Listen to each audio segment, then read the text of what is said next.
India has chosen a side. It is the side of peace. And it is for an immediate end to violence. This is our principal stand, and it has consistently guided our position in international forums and debates, including in the United Nations. Sir, many honorable members brought up the incident, the happenings in Bucha. And I want to say that we are deeply disturbed by the reports. We strongly condemn the killings which have taken place there.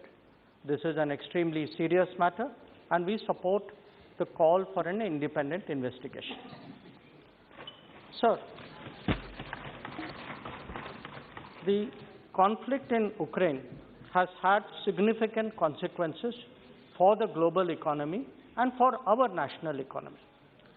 Like all countries, we too are assessing the implications and deciding what is best for our national interest. Members are aware that in a complex and globalized world, every nation takes into account the reality of interdependence. Therefore, even as they express their position in words and deeds, they also adopt policies that safeguard the well-being of their population. As a result, we have seen, even in Europe, that energy flows continue despite tension. Similarly, a conscious effort was made to insulate the fertilizer market from volatility. There are numerous other measures in different domains, including financial and payment carve-outs. Even non-essential goods that have salience for individual economies have been factored in the equation. So what should India do in these circumstances? At a time when energy costs have spiked, clearly we need to ensure that the common person in India is not subject to an additional and unavoidable burden. Similarly, fertilizer prices have a direct implication for the livelihood of the majority of our population, and indeed for food prices for all of us. Even the security of the nation is at stake as we maintain our defense posture in the manner that the current security challenges warrant. All these, Speaker, sir, are legitimate pursuits of national interest by India. They are similar to what other nations are doing from their particular perspective. Attributing a political coloring to it is uncalled for, it is unfair. I do not even wish to get into which country is doing how much. Eventually, the numbers will speak for themselves. Additionally, there was a natural concern for our citizens, especially our students, who were trapped in conflict zones. The House will recall that I had made a suo motu statement on this subject. But some comments were made yesterday about Operation Ganga. I would like to respond to that a little later.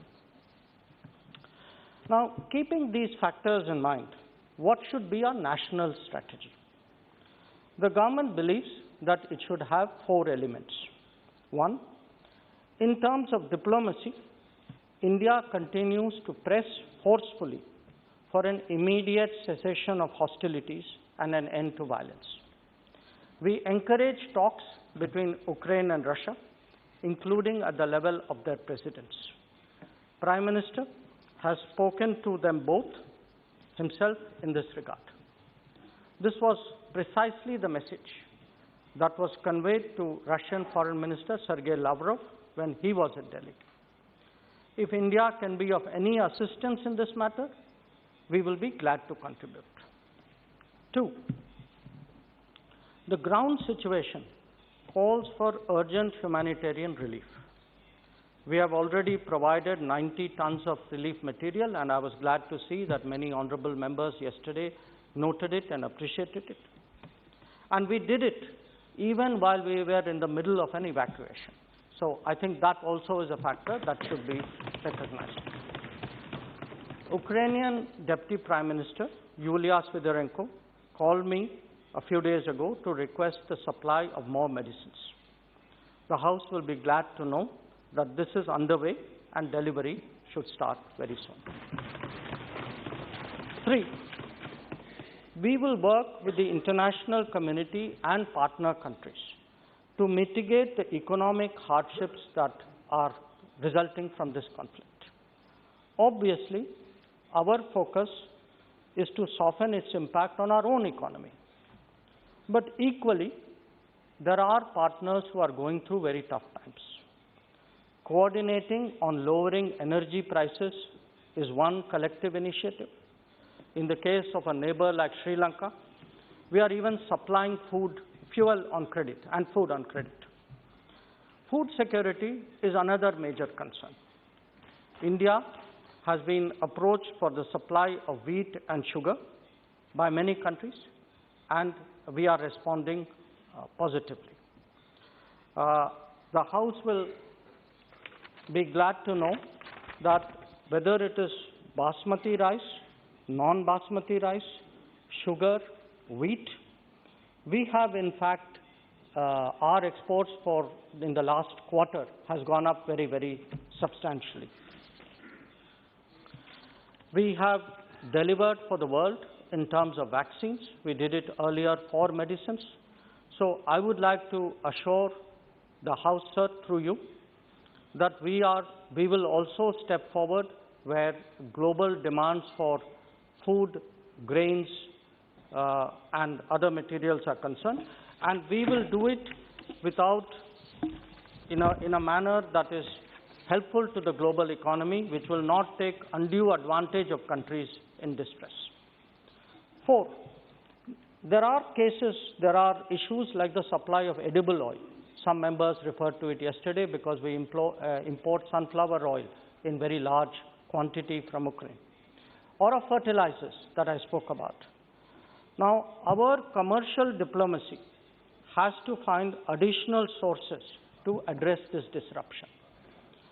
There could be more such examples in the day to come, and I would like to apprise this House, sir, through you, that whether it is the supply of lentils, whether it is the requirement of raw materials for fertilizers, we are in different ways, whether it is edible oil, from Mercosur to Kazakhstan, Tanzania, and Australia, to Canada.